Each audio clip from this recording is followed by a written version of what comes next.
Hey, good top of the morning to you, whosoever's. Today is the 14th day of August 2020. Today's part 10 of The Beginning of the End. Again, a book written by Timothy LaFay, speaking about the end times, the rapture, the Antichrist, the new heaven and new earth, and the millennium reign. So hopefully you get encouraged with God's word so you could grow and understand exactly what's coming upon the whole world, right? Okay, so part 10, Lord willing. So you got to remember this, guys, that God's has ordained the nation of Israel would be a light assault to the world. Remember, they gave us basically the Old Testament and most of the New Testament. We know that the regathering of the Jews is a prophetic prophecy. Let me read this. Could Israel coming back after 1900 years be coincidence, or is it a noise and shaking, a fulfillment during the loudest war over TNT and gunpowder? I heard enough TNT exploded after World War II while stationed in Germany to know this, that you're always associated with the great shaking. Fearing our former Russian allies would sweep down into Germany and confiscate our stockpiles of P-51 and P-47 and P-38 aircraft, the U.S. government ordered demolition crews to destroy them. For 2 months, our air base was shaken by the detonation of TNT as those once mighty fighter planes were destroyed. It is not necessary to be dogmatic on this point, but the parallel between dynamite and a noise and a shaking does seem noteworthy. The gathering back of the Jews into the land of Palestine during the signing of the Balfour Treaty was indeed a very gradual development, bone to its bone. In 1917, it is estimated that there was less than 25,000 Jews in the land. By 1922, there was 83,000. By 1932, there was 180,000. By 1935, there was 300,000. By 1937, there was 430,000, and by 1945, over 500,000. Today, the population is approaching 3 million. Between 1917 and 1948, slowly but surely, bone came to my bones. This gradual development of the young nation was not without struggle and trial. In the early days of the Jews purchased with Zionist funds 350,000 acres of land, primarily for agricultural purposes. That God blessed this movement seems to be indicated by the amazing increase of rainfall throughout Palestine that anointed the toil of the Jews and produced crops of the outstanding proportions. When I was in Israel, I saw fruit and vegetable larger than those grown in the farmlands in the Imperial Valley of California. While God blessed Israel, Britain re-engaged on her 1917 treaty.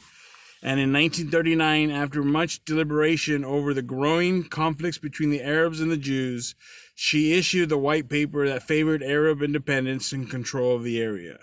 After failing to keep peace between the Arabs and the Jews following World War II, the British withdrew from Palestine. Shortly thereafter, the National Council of General Zionists Council proclaimed from Tel Aviv the establishment of the sovereign state of Israel.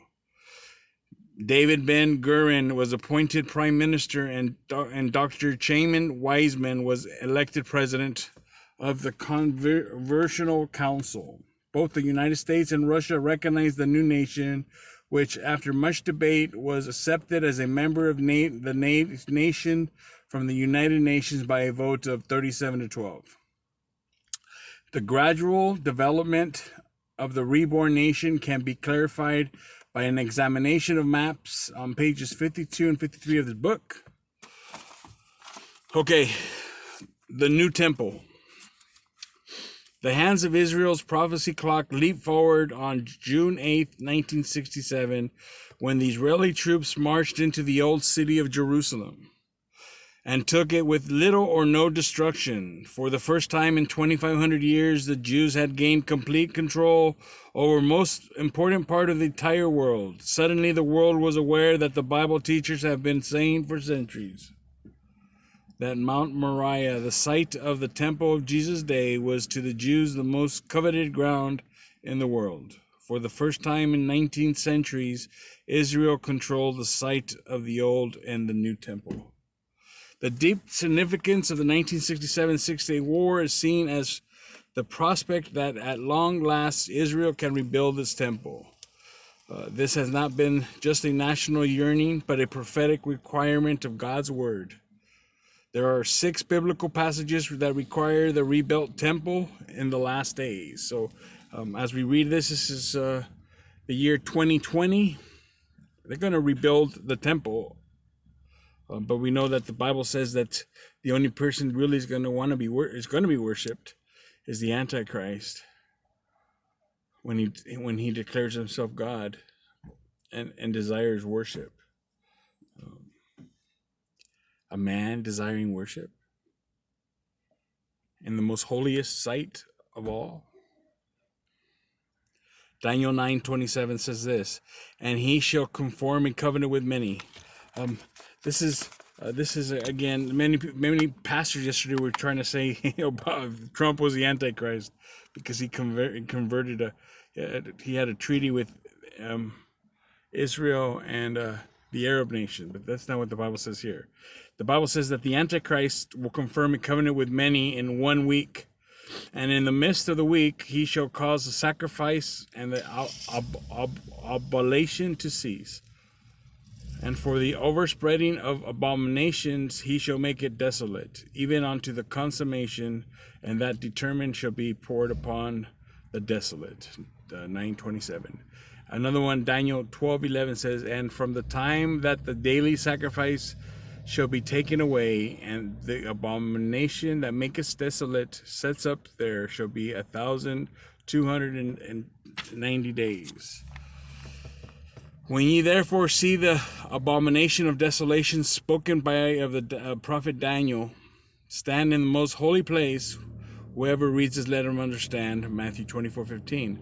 But when he shall see the abomination of desolation spoken by Daniel the prophet standing where it ought not, let him that reads understand.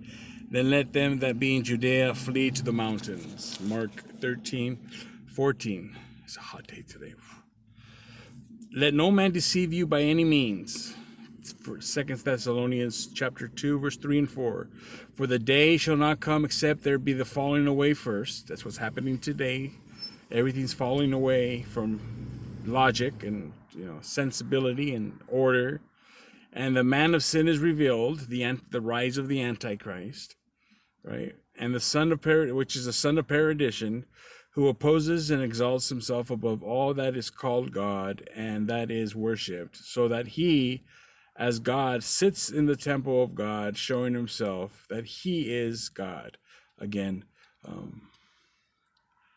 can the woman be an Antichrist? Yes, but the woman cannot be the beast of Revelation. Revelation chapter 11, verse 1 and 2 says, and there was given to me a reed like a rod, and the angel stood saying, rise and measure the temple of God and the altar and them that worship in it. But the court which is outside the temple leave out, and measure it not, for it is given unto the nations, and the holy city shall be tread upon underfoot for 42 months. These verses predict that in the middle of the 7-year tribulation period, Antichrist, beast of Revelation, will desecrate the temple of God. There is only one spot of ground in all the world so designated. The spot where Solomon built the first temple, where the Jews rebuilt the second temple after the Babylonian captivity, and where Herod refurbished the temple in Jesus' day. As we have seen, the temple was destroyed in 70 AD. Ever since the Jews were driven out of the land by the Romans in the 2nd century after Christ, it has been impossible for them to rebuild the temple. Obviously, for the temple to be destroyed in the future, it must be rebuilt. The obstacles to rebuilding the temple in Jerusalem seem insurmountable. The Muslims' multi-million-dollar Dome of the Rock is located on the spot where the temple should be. The Arab countries threaten war. Most Jews profess disinterest. The new government of Jerusalem has guaranteed protection to all existing holy sites. And the world, again, opinions seem opposed to the idea. But of this you can be certain. Existing obstacles notwithstanding, there shall be a third Jewish temple in Jerusalem.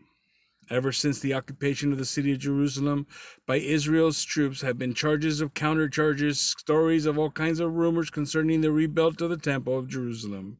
Naturally, they have all been officially denied. For centuries, the daily prayer of faithful Jews all over the world has been, "May it be thy will that the temple be speedily built in our days." For the time in 1,897 years, the Jews control the land in which the third temple will someday be built. Many of the Jews' earnest prayers of the Wailing Wall have been for the occupation of the city and the reestablishment of the temple. The first of these prayers have been answered. Only God knows when the next answers will come to pass. The nation of Israel is not merely as united internally as most Gentiles seem to think. There are serious differences between the Zionist politicians and the Orthodox Jewish leaders. Zionism is a nationalistic movement, and many of its leaders, including Theodor Herzl, its founder, have been atheists. Orthodox Jews, however, have migrated to the land to fulfill their supreme religious interests. News reports of Israel frequently reveal these conflicts. Again, we are just giving signs concerning the last days.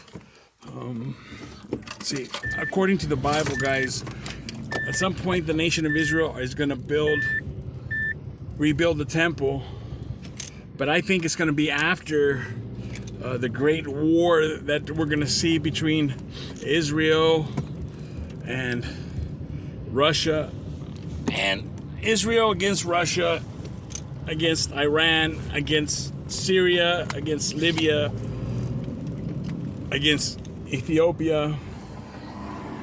I don't know. The Bible says that there's going to be an Ezekiel 38 war that's going to come, and we know that the whole world is going to be like, that little nation of Israel beat those big guys. But I don't think it's going to be in a good way. I think they're going to be really mad.